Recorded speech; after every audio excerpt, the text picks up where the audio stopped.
आपल्या संत मार्गातील परंपरेत भरपूर संत हे मागितलेली माधुकरी धुवून खात होते, जेणेकरून आहे ना वासना राहिली नाही पाहिजे. अन्नाची सुद्धा एक वासनाच असते, इंद्रिय दमन करण्याचा एक मार्ग. तीच एक गोष्ट आम्ही सुद्धा केली. आज आहे त्रिपुरारी पौर्णिमा. मंदिरात उत्सव असतो. ह्या उत्सवानंतर सहभोजनाचा कार्यक्रम असतो. या सहभोजनामध्ये भोजनाची वासनाच राहू नये म्हणून भोजन आणलेले धुवून घेण्याचा आम्ही उपक्रम हा अशा प्रकारे केला.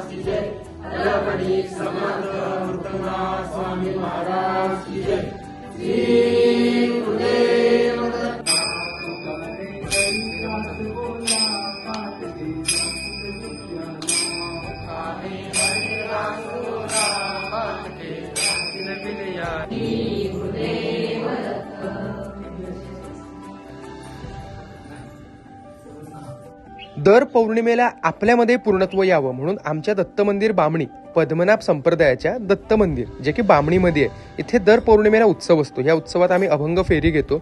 संध्याकाळच्या अभंग फेरीनंतर सहभोजनाचा कार्यक्रम असतो. चमचमीत मस्त मस्त जेवण खाऊन आपण वासना वाढवतोय ना की ज्ञान. त्यामुळे ज्याप्रमाणे संत रामदास हे 5 घरची माधुकरी मागून जी माधुकरी मिळेल ती धुवून खात होते. धुवून का? कारण वासना वाढू नये.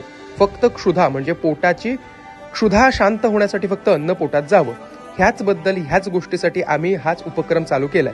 आम्ही अन्न धुतो जेणेकरून त्याच्यातल्या वासना निघून जाव्या आणि हे शरीर जगवण्यासाठी जे उपयुक्त आहे ते फक्त आपल्याला मिळावं. या उद्दिष्टाने आम्ही त्या पद्धतीने एक एक पाऊल पुढे टाकायला सुरुवात केली.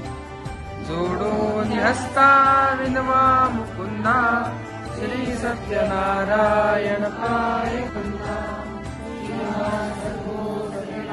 स्वामी महाराज की जय. पदमणी सत्यनारायण स्वामी महाराज की जय. पदमणी समर्थ मुक्तनाथ स्वामी महाराज की जय. मोक्षाच्या मार्गाकडे जायचं आहे, संन्यासी प्रवृत्ती अंगात भिनली पाहिजे, तर हा प्रयोग तुम्ही सुद्धा केला पाहिजे, जेणेकरून वासनावरती नियंत्रण आणि मोक्षाकडे मार्गक्रमण होईल.